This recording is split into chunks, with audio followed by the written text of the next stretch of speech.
Welcome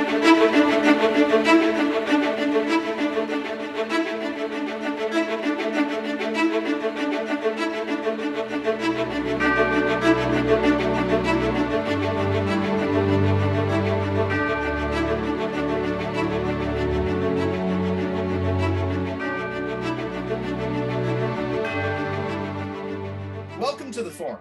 My name is David Lauderback, and I serve as Professor of History at Austin Community College. The Forum is a roundtable talk show that gives us space to openly discuss topics concerning ACC and our community with various faculty, staff, and today, students. Today, we have a very special edition of the show that takes a look at lessons we can learn from the long history of US foreign policy. For more than 4 centuries, the leaders of what we now call the United States have continually involved themselves in the rest of the world, on the continent, in the hemisphere, and the rest of the planet. And the men and women who forged US policy have done so often in defense of threats to our national interests. We have just finished dramatic and extended US military interventions abroad for the last 2 decades, and now the nation finds itself on the verge of a major military conflict in Eastern Europe and the South China Sea. But why have our policymakers acted as they have, and what can we learn from their efforts? To help enlighten us today, we have a group of outstanding ACC Honors Program students from various disciplines in the college who have taken a deep dive into the history of US foreign policy through a research project they completed last fall. They're going to share with us what they learned, their perspectives, and why all of this really matters right now. But first, let us introduce our guests. Rahel Fezum is a liberal arts student and a member of both the Honors Program and the Phi Theta Kappa Honor Society at ACC. Sarah Oltmann is an engineering major and a member of Phi Theta Kappa at the college. Shentel Ojeda is a psychology student with pre-med concentration. She's also an officer and event committee chairperson for the ACC Honors Student Organization. Andy Richardson is working in the General Studies program at ACC with an intent to transfer to a 4-year university-based film program. And we're really looking to those invites from him for the Oscar after-watch parties when he starts winning his Academy Award. So don't forget us little people when you make it big there, my friend. We have Taylor McQuiddy, a psychology major with an interest in working with educators to develop a psychology curriculum for all K-12 public schools here in the state of Texas. And Rebekah Peacock is an interdisciplinary studies major, actively involved as parliamentarian in Phi Theta Kappa, officer of the Sociology Club, vice president of the Anthropology Club, and she founded ACC's Philosophy Club. Thank you so much for being here, everyone. Let's start our conversation with what has been the driving force of US foreign policymakers in defining our national interests. We begin with Rahel Fezum. Americans feel very strongly about the ideals that form the foundation of our republic, and we often go out into the world in defense of our core values. What are some of our core values? The U.S.'s core values can be defined as beliefs that the U.S. holds regarding national security and what is in the country's best interest, for example, freedom. Okay, and how have we found ourselves in the rest of the world to promote freedom? Often throughout this country's pursuit of maintaining a society based on their core values, including freedom, it has not resulted in the protection of the country domestically, but instead it has been used to promote nationalist American ideology. By pushing what is deemed as core values of the U.S. across the globe, particularly to developing nations, the country has been able to gain and sustain the U.S.'s image as a powerful nation. So we've been taking advantage of our power and going into other countries in the name of freedom. But you're telling us that sometimes that's not necessarily for the people there, but for the best interests of the United States? Yes, I believe that when we intervene in other countries, it's under the perceived notion of helping them, but in reality, we're trying to further promote the U.S. as a powerful and influential nation. Sarah Oltmann, prior to the show, we were talking about how much the drive for economic interest has profoundly shaped U.S. foreign policy over time. Why do things economic matter so much in the history of U.S. foreign policy?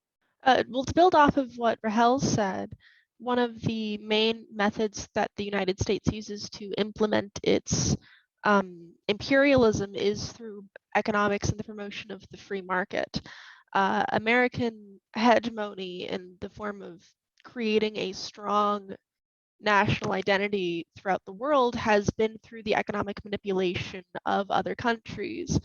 Capitalism is you have people who are in control of the market, and America has placed itself to be in control of the global economy. So the United States is very interested in expanding markets around the globe, but as we discussed with Ms. Fezum, doing so less for the benefit of other folks and more for what promotes the United States. Yes, completely.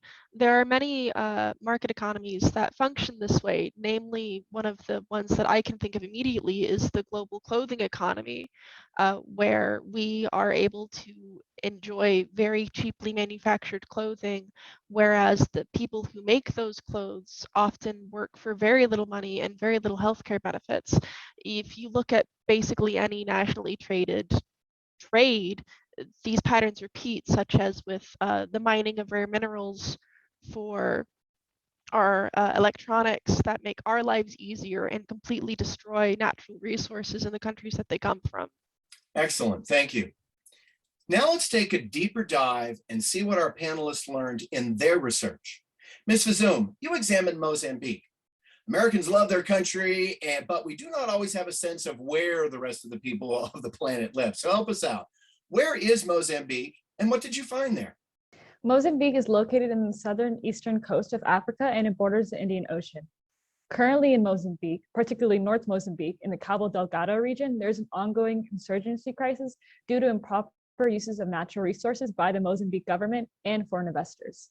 And how has the exploitation of the natural resources in the region stirred up the people who live there?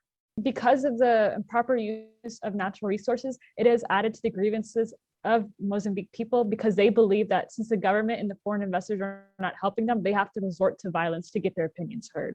So we are experiencing some violence in the northern part of the country. Let me ask you this question.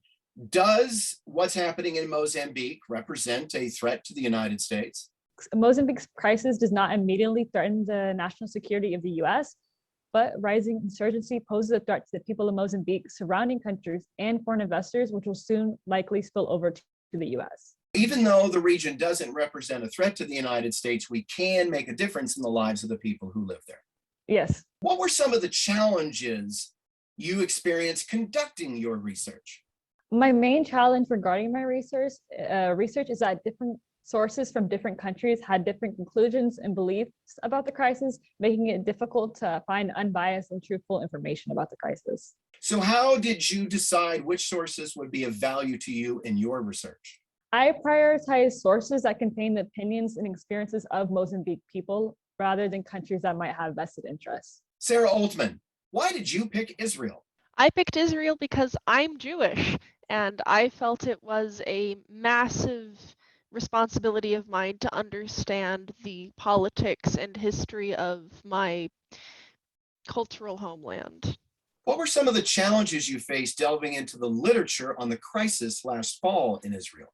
I faced so much propaganda when I was trying to read through the sources. There was an incredible amount of propaganda for and against Israel. Some of it was deeply anti-Semitic, some of it was so pro-Israel that it completely ignored some of the more questionable and frankly heinous actions that the country was taking in response. Also from domestic sources, a lot of it was very deeply partisan. How did you make sense? How were you able to sift and sort through all of this in order to step back and make your own assessment? Well, the first thing I had to start doing was stop reading United States news sources. I found a lot of effort and value in reading through more Middle Eastern sources like Al Jazeera, because Al Jazeera had no qualms about laying into whatever it was that Israel was doing, having that paired with more pro-Israel sources linked together allowed me to form a comprehensive picture and understanding of the situation, in addition to reports from human rights watch organizations such as the Human Rights Watch Organization and UN reports. What did you conclude the US should do and why?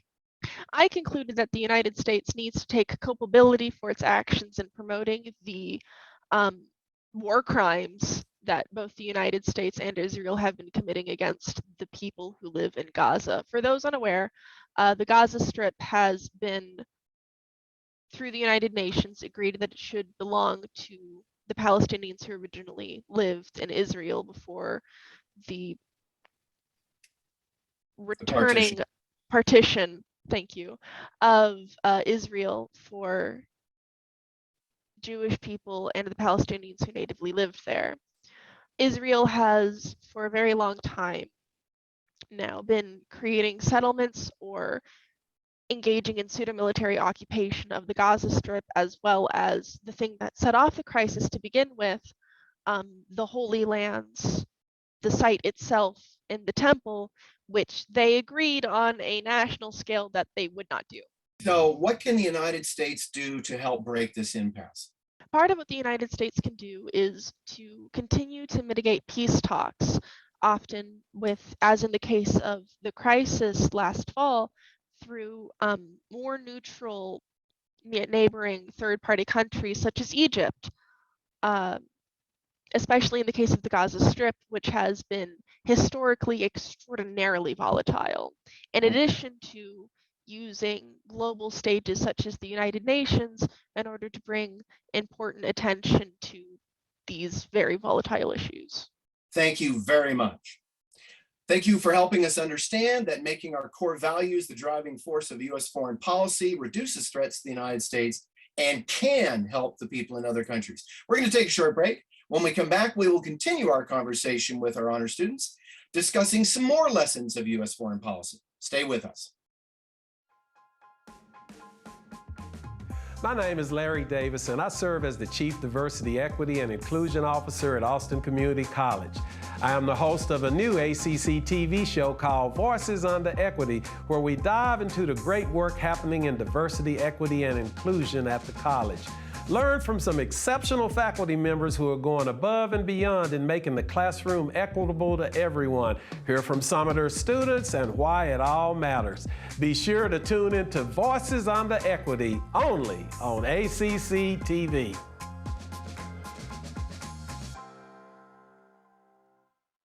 I was really excited when I found the web development classes. I'm in communication and marketing, and that field is becoming more and more technical. I love the online classes. Being able to work at my own pace, it gives you more control over your education. So I really love that. Welcome back to the forum, where we are discussing US foreign policy with several of our ACC Honors students. We have talked a bit about how economic matters drive so much of American foreign policy, and how hard it can be for the nation's policymakers to live up to our core values when operating abroad. Modern historians of US foreign policy look for other explanations, such as race and gender, to explain how America interacts with the world. We turn now to Shentel Ojeda. Ms. Ojeda, how has race shaped how American policymakers engage the rest of the world? Because of the enduring and adaptable nature of racism, American policymakers tend to move in an unconscious manner of superiority. If there can be benefit found on our behalf, it's easy to discard empathy for other cultural, religious, or political beliefs. Whether unintentional or not, this insults the very relationships we should be seeking to strengthen with other countries. It's critical for foreign policymakers to concede to the harmful effects of racism in order to tear down the fixed influence it's had on US foreign relations. This will improve our presence in foreign affairs. So like our previous speakers, you're emphasizing on how important it is for the United States to pay attention to the people in the region we're engaging and what works best for them. Yes. Have notions of gender shaped how US policymakers deal with the rest of the world? Yeah, so US gender studies, they can afford us kind of a unique insight into some of the ways that US agencies have historically operated with prejudice, both abroad and at home. An example off the top of the head might be like the Cuban intervention and the occupation of the Philippines back in the day. Both played on ideas about like a kind of a manly character and kind of argued for US expansion as a way to energize and rehabilitate American manhood to a degree. So gender analysis is, in any context, is always a good way to kind of expand and recast the debates around history and American diplomacy abroad. One of the things that we've been watching in the United States in the last couple of generations is a country trying to make better sense of the complexity of identity and human interaction. And so you two are talking about the importance of acknowledging the extent to which our conceptions of race, our conceptions of gender are influencing how we act and how we behave, and to focus better on the complexity of the people in the region we find ourselves. Thank you very much. Ms. Ojeda, I will turn to you. You took a deep dive into the threat posed by Russia, something we see more than a bit about in the news these days. Why does Russia's size matter? Well, Russia spans 17 million kilometers and it borders 14 different countries, including North Korea and China. It flows well into Eastern Europe, making Russia the largest country in the world. What are some of the ways that Russia does threaten the United States? Not only is Russia a top cyber threat, they're also the largest competing WMD manufacturer with a historic tendency to prioritize their foreign policy goals at the expense of the world abroad. Russia has a high interest in both technological advancements and military modernization. So the United States is not the only one that looks at the rest of the world as a source for advancement at home. Excellent. When you did your research last fall, what threat loomed largest for the United States? When doing my research last fall, it seemed that the threat of nuclear war power and military modernization were some of the largest threats alongside cybersecurity. After completing my research, I now see that the largest threat that currently looms for the US is one of opportunity. We're now being presented with the opportunity to reconfigure the dynamic for the way the US communicates in critical foreign affairs. While there's always eyes on US decision-making, that attention becomes emphasized when the potential for global war looms. And so building on your comments there and what you learned about working with Russia, how does Russia's invasion of the Ukraine give the US an opportunity to learn as well? The greatest challenge the US is presented with will be maneuvering in a way that declines to repeat the mistakes of our past. The United States has the opportunity to change the game with decisions that reflect more positively what it means to be in a position of power, to essentially rewrite the hegemony. The US might accomplish this in their continued efforts of intelligence and weaponry supports to the Ukraine, which currently stand without provocation to Russia, but it's a delicate dance with so many variables. What challenges did you face in making sense of all the literature on Russia? Like so many who are unfamiliar with US foreign policy, I had only a very vague opinion that was generally dissatisfied with current US foreign policy decision-making, as in whatever we're doing, it's not right. We need to be doing something different. We need to be doing something better. As I unraveled my research, so I found myself agreeing with a lot more than I could bother to disagree with in terms of current sanctions against Russia and our military preparedness. I found the US involvement to not only be significant, but essential given our position of power on an international level. The US has obligations in this position and it will continue regardless. It's not something we can simply shut off. We should use the opportunity to improve our involvement in foreign affairs. So given the persistence and degree of US involvement in the rest of the world, this gives us an opportunity to do a better job, and that's not changing anytime soon. Absolutely. How did the process change your outlook on your own abilities? I feel that I found my voice by researching because I was able to train myself on how to take on new information with a considerable amount of confidence and scrutiny. It's very possible to take subject matter that seems so uninteresting and complex and intended for the eyes of foreign policymakers and to form valuable opinions from it. You're learning to trust yourself. Yes, I am now capable of forming valuable opinions from the information that I'm taking in. I don't overwhelm myself with the worries of, am I smart enough to digest this information? I just do it now. Excellent. So you're feeling more confidence in the skills that you're developing. Absolutely. Mr. Richardson, you took a look at the threat posed by our southern neighbor, Mexico. Why did you concentrate on the power and threat posed by cartels in Mexico? Because the original assignment instruction was to detail what the threat of Mexico was against the US, and Mexico doesn't pose a threat to the US. If anything, the US poses a greater threat to Mexico and to itself than any other group. The cartels are the threat to the US and to Mexico. They operate within Mexico, but they are the real menace, not the Mexican people as a country.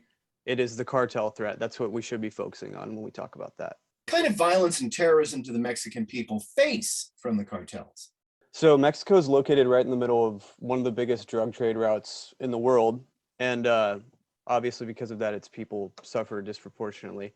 The demand for illegal drugs in the U.S. is what powers the cartels, and since around 2006, Mexico's annual drug trafficking related deaths have skyrocketed to around 150,000 people killed. Can the Mexican government corral the threat? The short answer is no, but suffice it to say that there have been attempts by the U.S. and Mexico to achieve a shared responsibility for the cartel violence, things like the Merida Initiative, which has so far proven to be a big waste of money and time on all accounts. The Merida Initiative kind of entailed the U.S. pledging to tackle drug problems stateside, while Mexico attempted to tackle corruption on their end. So far, drug overdoses in the U.S. are at a record high, and public corruption in Mexico remains rampant. So that kind of says all that needs to be said about that. Americans have broad and well-protected rights to bear arms. How, ironically, do the rights Americans enjoy complicate our battles with the cartels? The main reason that the Mexican government is pretty powerless to stop cartel violence is because of the Second Amendment. It boils down to the Second Amendment. Firearms are trafficked into Mexico at an alarming rate. Mexico has one firearms sales store, and it's in Mexico City behind a fortified government institution. 70% of firearms that are recovered in Mexico are U.S. sourced. And the Mexican government says that that number is more like 90%. What were some of the challenges that you faced conducting your research? I had always had kind of a broad understanding of the conflict from, living in Texas and having friends that are near the border. Some of the challenges that I faced were kind of digging through, U.S. documents, trying to get a perspective that wasn't totally U.S. centric, and more divided equally between the two nations. And how has the project changed your sense of what you can do? I think that it kind of taught me that learning is really powerful. Even if there's nothing that you can physically do, or I guess everybody can participate in activism, but I think that it's really important to educate yourself. We'll take a break, but be right back to continue our conversation with ACC Honors students on US foreign policy.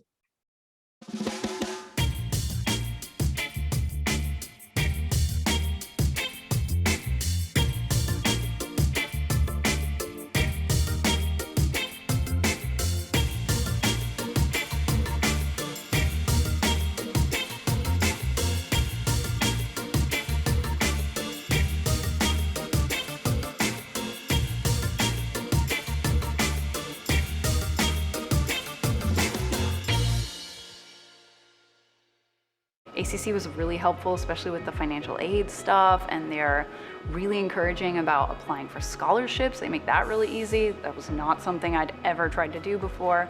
So I actually ended up getting financial aid, Pell funding, and a scholarship, which is the only reason this is possible for me.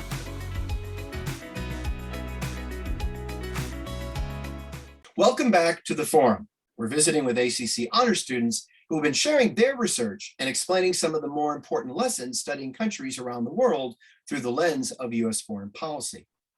Let's discuss a few more areas around the globe with our students.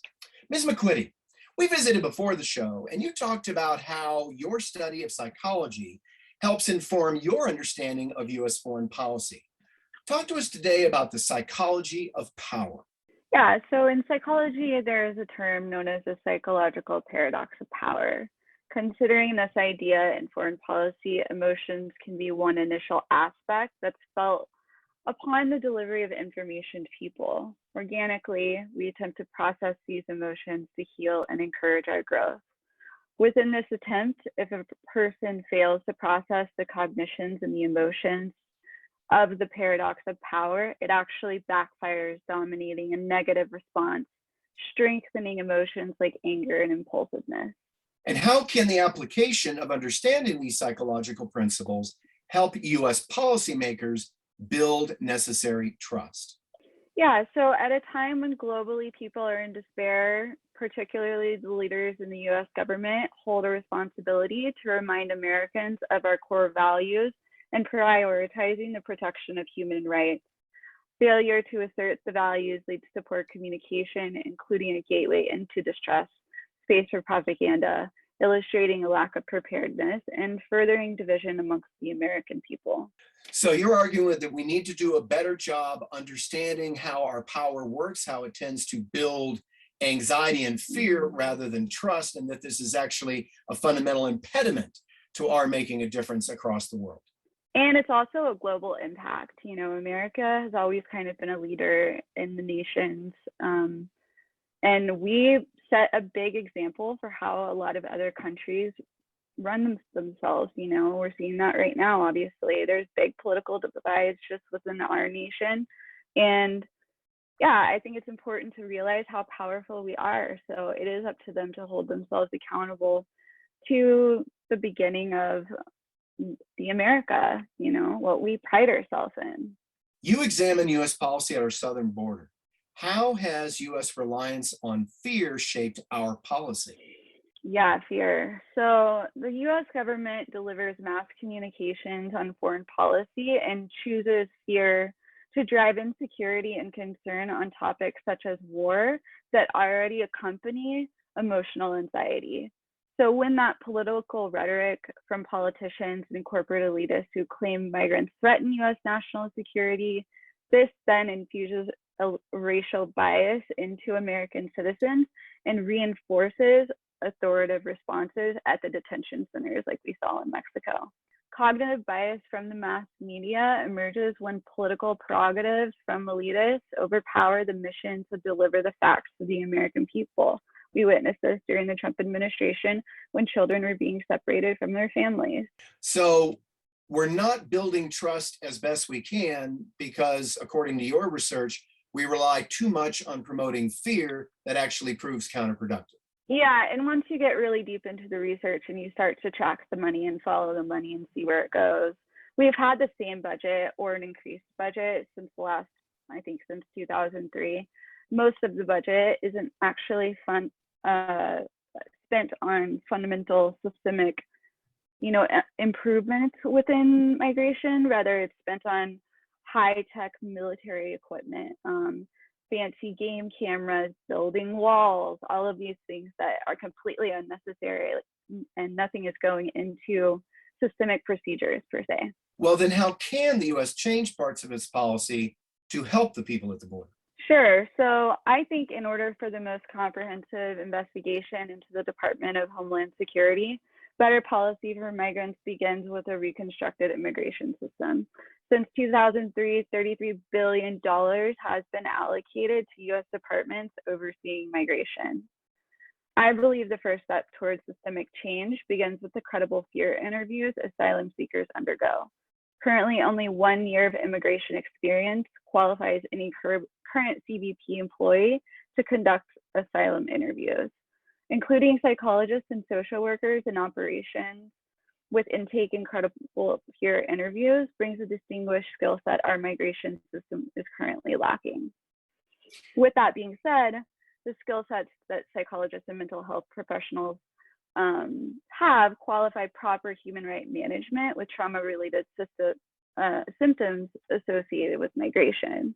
Responding to the complex needs of anxiety, panic attacks, flashbacks, the inability to plan for the future, as well as preoccupation with the past, emphasizes how the American core values in the U.S. government failed immigrants' rights.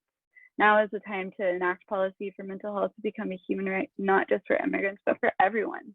So you started off by talking about how U.S. foreign policy has relied on fear to mobilize public opinion in the United States, but you're also talking about a very crucial part of the process of getting into the U.S. of the people down at the border, which is an assessment of whether or not they face a legitimate fear of what's happening at home. And you're arguing that we need folks properly trained to assess that at the border to help resolve the crisis.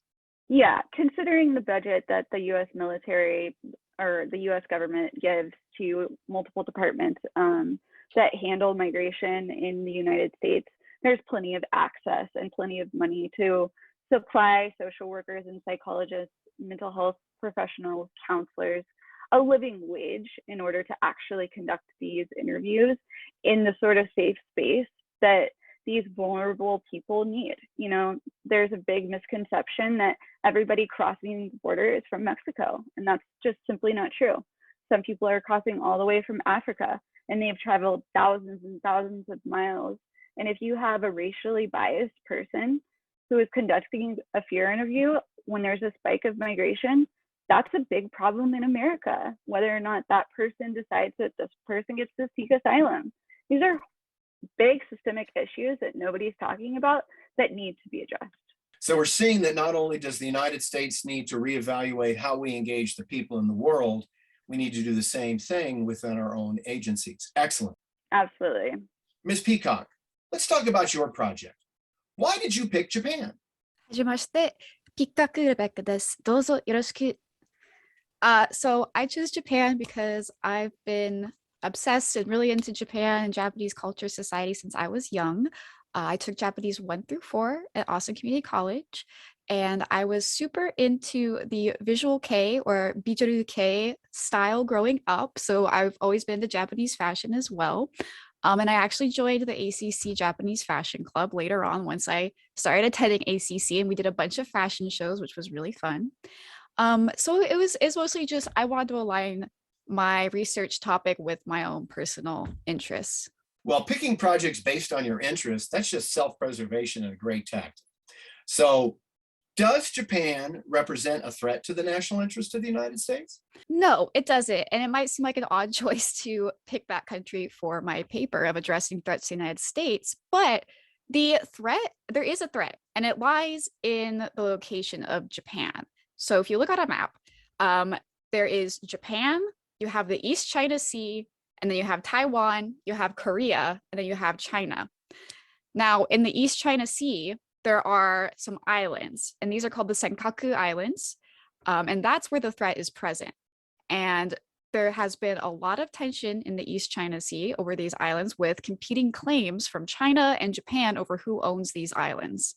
So why is the US not at risk from Japan? What about our existing relationship helps to cement Japan as a supporter, if not an ally of the United States?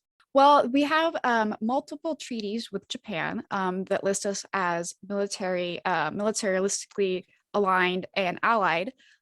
There are multiple treaties and articles in the US-Japan Treaty. There is the San Francisco Peace Treaty of 1955 that makes us allies.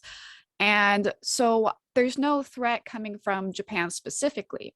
However, if there was a crisis to break out fully in the East China Sea, let's say that China starts asserting even more aggressive behavior and decides, hey, we're taking control of these islands, these are ours now, then Japan can call upon certain articles of the US-Japan treaty that we have with them that basically states we have to protect them.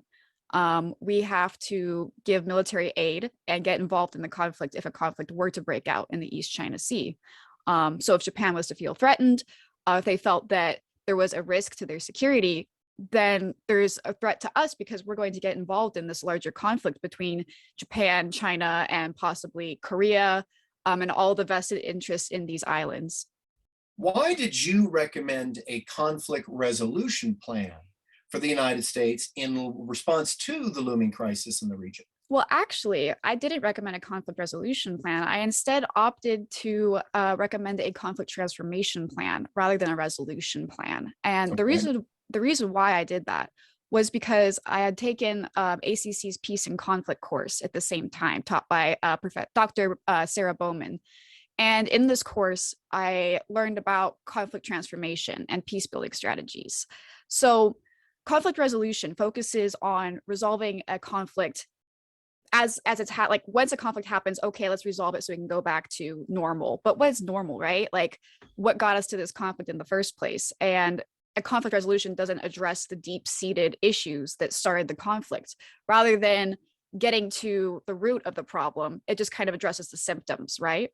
So I chose conflict transformation because conflict transformation focuses on the shared history and the historical, cultural, social, and political aspects of a conflict, like what got them to this conflict.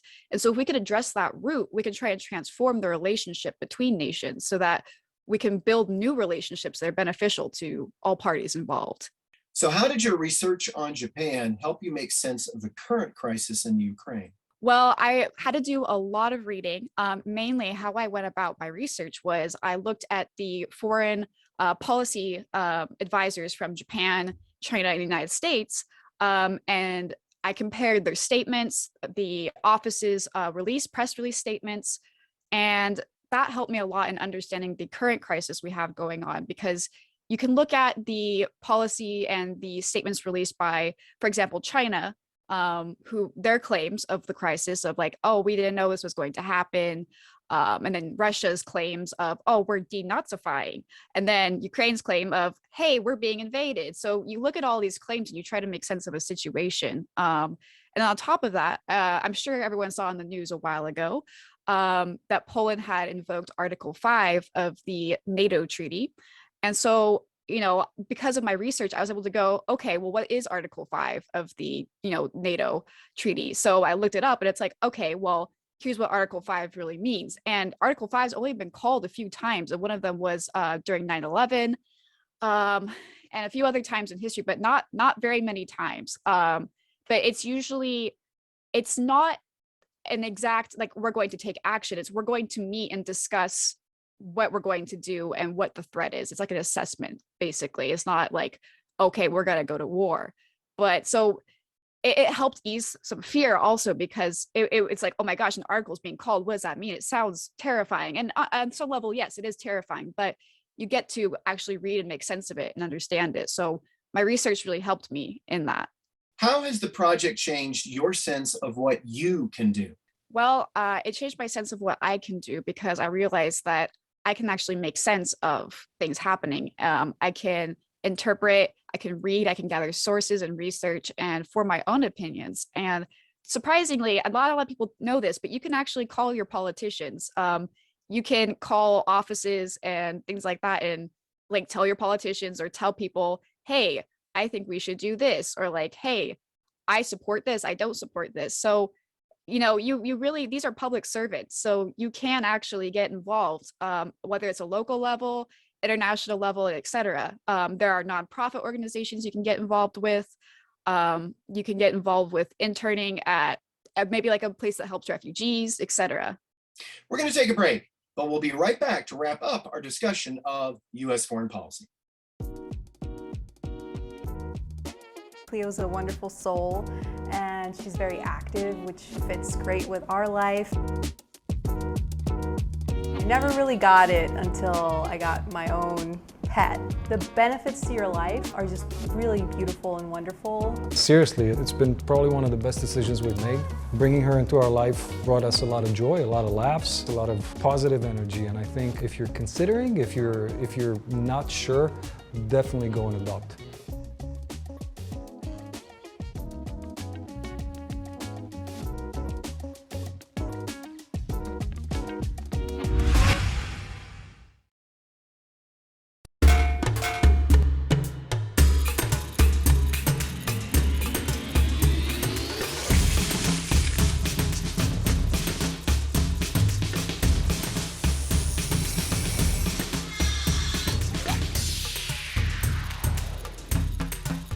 Empieza aquí. Start here. Start here. Start here.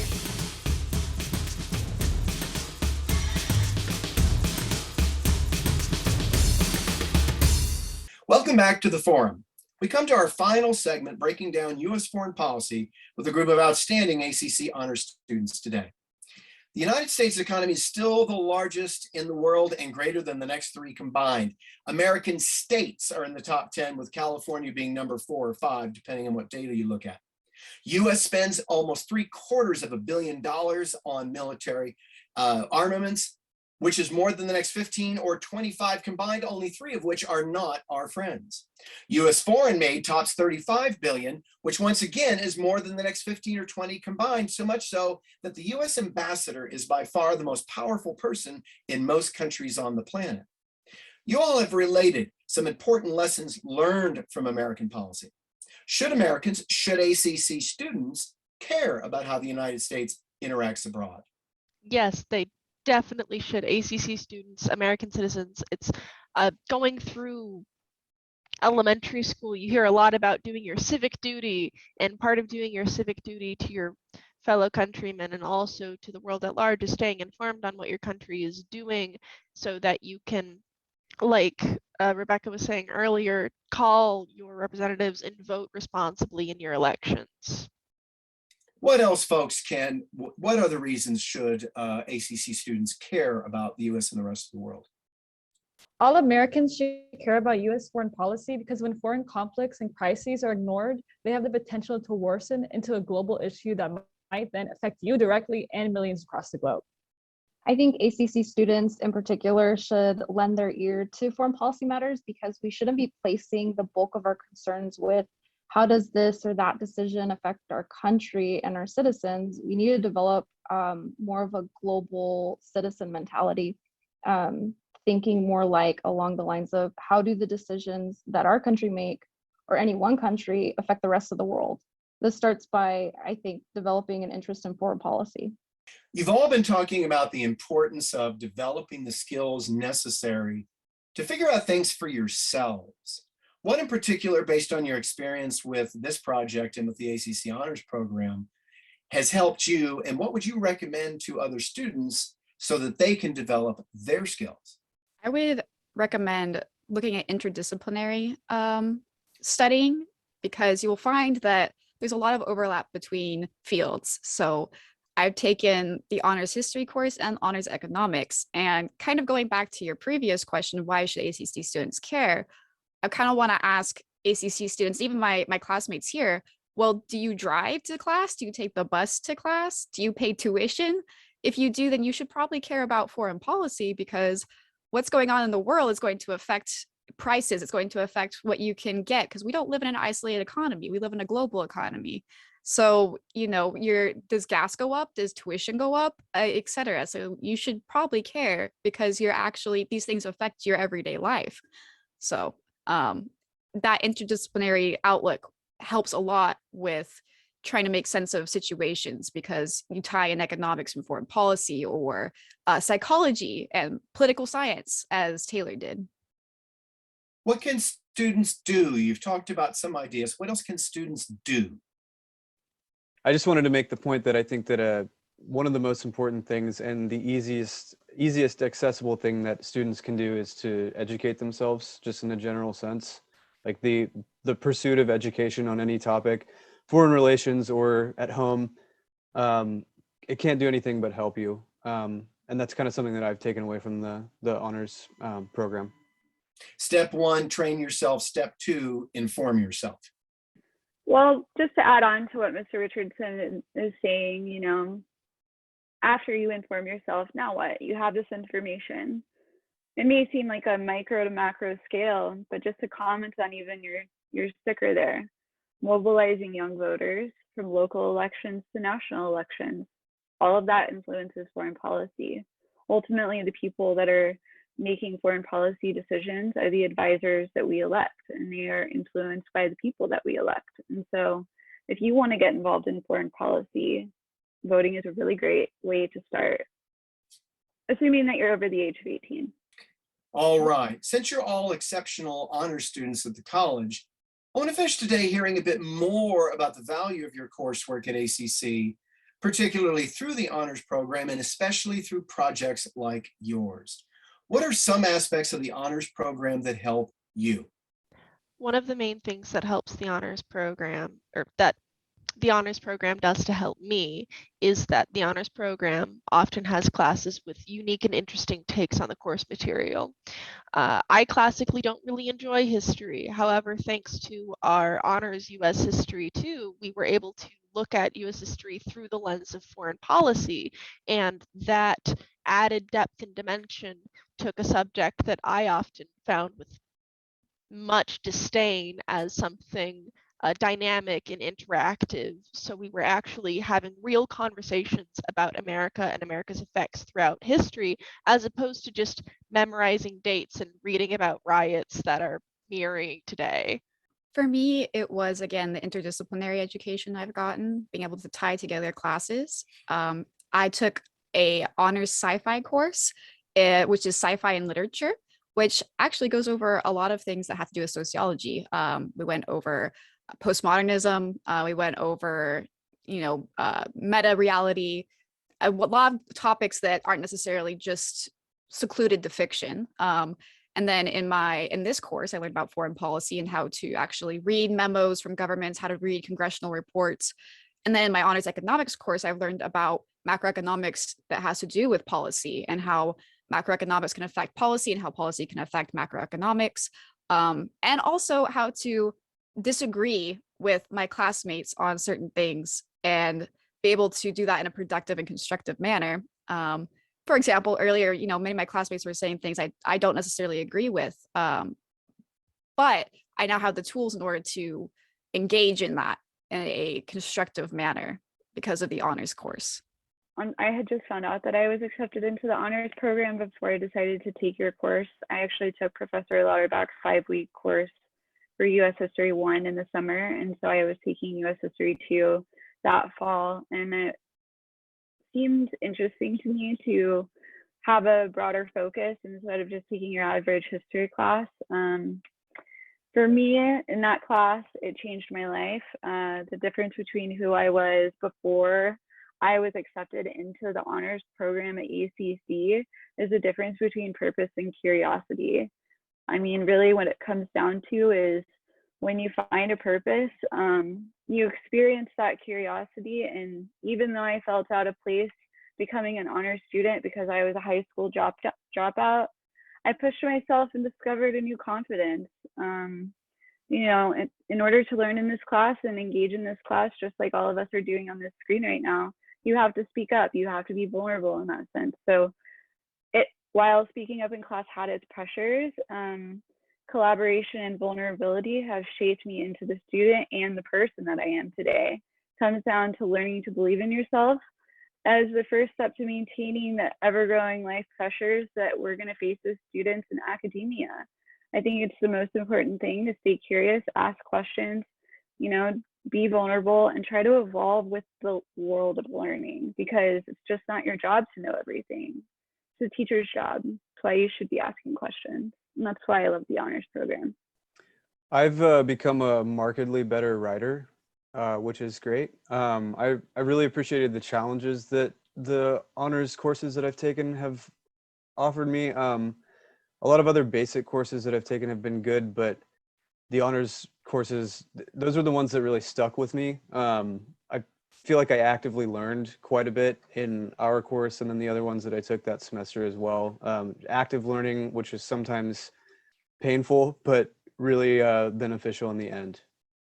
Clearly, the United States has a vested interest in the world, and that will not change anytime soon. And our students have provided us with terrific and insightful conversation.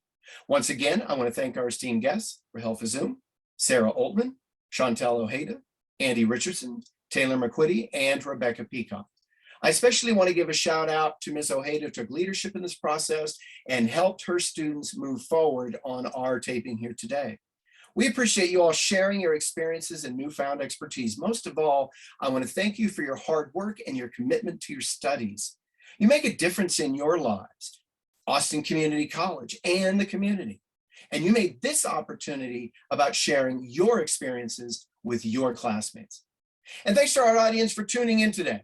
For more details, you can join your classmates in the ACC Honors program. Visit the ACC Honors page. We'll see you next time.